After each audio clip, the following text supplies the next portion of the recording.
Définition SEO du jour, les erreurs 400. 403, 410, ou la plus connue 404. On les connaît tous ces pages-là, on en a tous rencontré. On sait qu'en SEO, c'est pas des erreurs qu'on souhaite rencontrer sur son site, mais concrètement, c'est grave. Et on fait comment quand on en rencontre? Attends, j'ai un truc à te présenter, ou plutôt un sponsor. Aujourd'hui, le sponsor, c'est Rocket Link. Rocket Link, c'est la première plateforme d'achat d'articles sponsorisés dans le monde entier, ni plus ni moins. C'est aussi une plateforme pionnière en France puisqu'elle a été créée en 2012, donc vraiment un des premiers à s'être implanté sur ce marché des liens sponsorisés ou du netlinking. C'est une plateforme qui regroupe une trentaine de personnes, donc vraiment axée sur l'humain avant tout, avec un accompagnement, avec des chefs de projet, du reporting, du support. Et c'est une plateforme où vous allez pouvoir retrouver 110 000 sites, que ce soit des sites thématisés, régionaux, spécialisés, premium, etc., etc.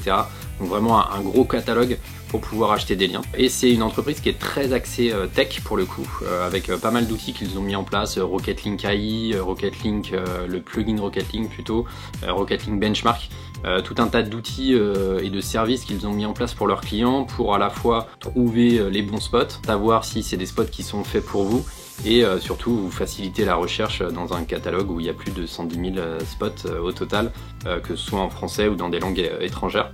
Donc voilà, c'est vraiment un assistant pour vos campagnes de netlinking. Je vous invite à découvrir leurs services et la plateforme, et moi je vous dis à très vite pour la suite de la vidéo avec notre expert. Allez, à tout de suite. Dans cette définition, on va voir comment trouver et corriger des erreurs 404 sur son site pour optimiser son référencement. Plus connue d'entre elles, la fameuse 404. Mais la 404, c'est pas la seule, il y en a d'autres. Il y a les 403 pour une page qui est interdite d'accès. On va aussi avoir les 410, un peu moins courante, qui est la cousine de la 404, une page qui a été supprimée du serveur, généralement volontairement. On va regarder comment ces pages peuvent impacter votre SEO, comment Google les gère et comment on doit agir quand on en rencontre sur son site. Alors, qu'est-ce qui se passe quand Google tombe sur une page en 400? Généralement, il va arriver sur une page de ce type-là parce qu'il l'a vu soit dans le sitemap, soit parce qu'il a un lien interne, externe, depuis un autre site, qui cible une URL sur votre site qui répond en 400, 404, cette page n'existe pas sur votre site. Il va arriver dessus et il va se rendre compte qu'il n'y a rien, donc il va la garder en mémoire et il va repasser dessus dans quelques jours ou quelques semaines, selon le niveau d'importance de la page et le niveau de crawl qu'il accorde à votre site. Et il va repasser comme ça régulièrement pendant généralement plusieurs mois. Il va tenter de revenir voir si finalement la page elle n'est pas revenue. Et au bout d'un moment, quand il commence à se dire bon cette page là, ça fait un moment que je la connais, elle est toujours pas revenue, il va finir par l'ignorer et la faire disparaître de son index et de sa liste d'attente de crawl. Il va arrêter d'aller explorer. Ça veut dire que quand on a des 404 sur son site, on va pouvoir aller agir de différentes manières. Déjà, comment est-ce qu'on les détecte? Comment est-ce qu'on sait qu'on a des 404, 403, 410 qui traînent sur son site? On a plusieurs méthodes. Généralement, quand on va passer par un audit SEO, on va travailler avec ce qu'on appelle un crawler. Un outil qui va explorer votre site, un peu comme Google le ferait, en suivant tous les liens qu'il y a entre vos pages. Et si à un moment, il y a un lien qui conduit vers une page qui n'existe pas, ça va vous alerter en disant tiens, il y a une erreur 404 ici, parce qu'il y a un lien de cette page-là vers cette page-là. Ce lien, il peut être dans vos pages, il peut aussi être dans le sitemap, dans le plan de site qui aurait référencé une page en 404, en 403. Ça, c'est le premier outil.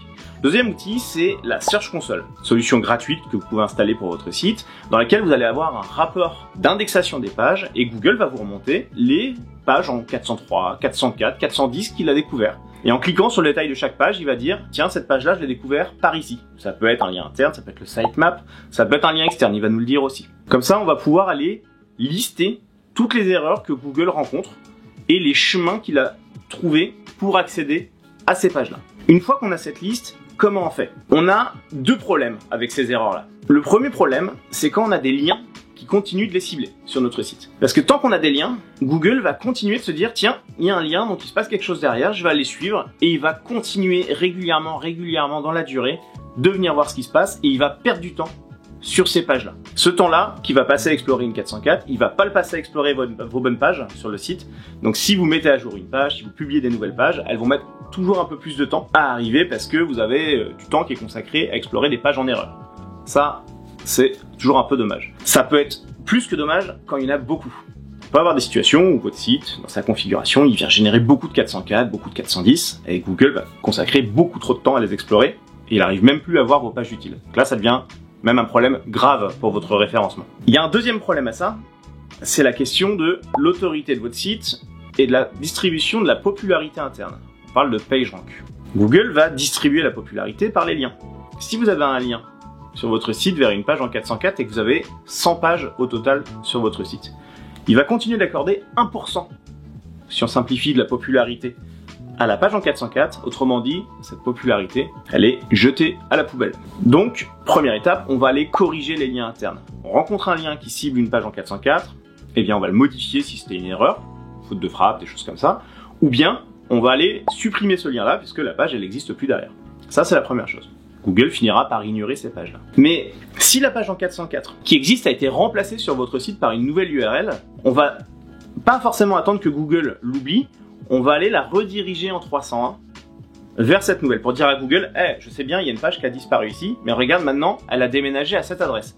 Google va le suivre, va dire ok, maintenant ça se passe ici, pas de souci, j'ai compris le concept. Ça, on va le réserver pour des pages qui sont vraiment reprises sur une autre adresse avec un contenu similaire. Et on va être particulièrement vigilant pour les pages qui étaient importantes sur votre site, c'est-à-dire les pages qui faisaient beaucoup de trafic, qui sont passées en 404, ça peut arriver. Celles-là, on va essayer de les rediriger en priorité, on va essayer de leur accorder de l'importance.